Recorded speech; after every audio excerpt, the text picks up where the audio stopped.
May pa-black and black pa kayong nalalaman, no? Kala mo naman, kapugihan, kagandahan. Sa ex ko dyan, at sa asawa niya. Wag na wag nyo na akong guluhin. Hindi ko kayo kailangan. Nanahimik ng tao. At saka makatagal na kaming wala. 2 years ago na. Siya lang yung hindi maka-move on. Ilang beses ko niya nahuli nagloko.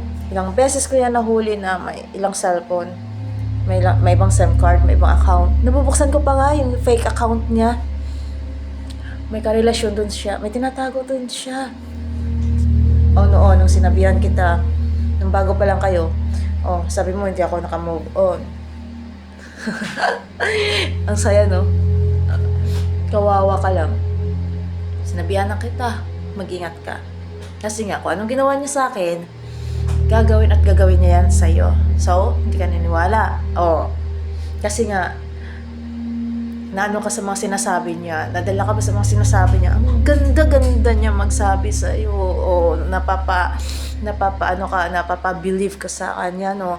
Tapos, kunting oras, binigyan ka lang, pati pera, gala, nakinig ka man, naniwala ka man na mabait siya. Hindi siya kagaya ng ex mo. Ngayon, mas malala pa pala sa ex mo ang bago mo. Ngayon, i-unblock mo yung ex ng asawa mo.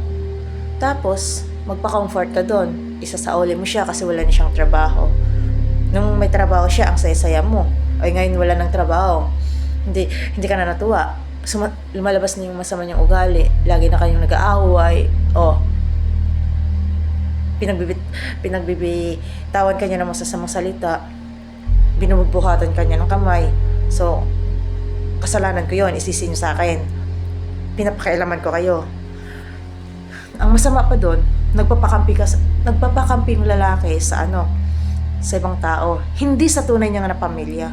Kasi, alam mo naman, hindi sasalin sa gulo yung pamilya niya kasi alam ng pamilya niya yung ugali niya.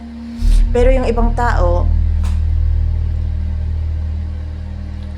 kakampi sa kanya pero hindi alam ang dahilan. Maniniwala sa mga sinasabi ng lalaki. Diyos mio, kayo lang? Paglaanan ko ng oras at panahon, move on na kayo. Tagal ko nang naka-move on sa kanya. Hindi lang siya naka-move on. Kasi nga iniwan ko siya. Ayoko na sa kanya. Di ako tanga. Noon tanga ako. Pero ngayon hindi na ako tanga. Nare-realize ko na ang dami pa ng lalaki sa mundo. Hindi lang siya. Kaya yung ex mo, yung asawa mo, hay, Diyos mio. Ingatan mo yan. Pag problema nyo, na dalawa, problema nyo lang. Huwag nyo na indama yung mga ex nyo. Pag ex na, ex na. Kung wala kayong makain, hindi ko na yung problema. Maghanap kayo ng trabaho. Ganun lang. Kunting problema, ayusin nyo. Huwag nyo idama yung ex nyo sa mga kaguluhan nyo. Okay?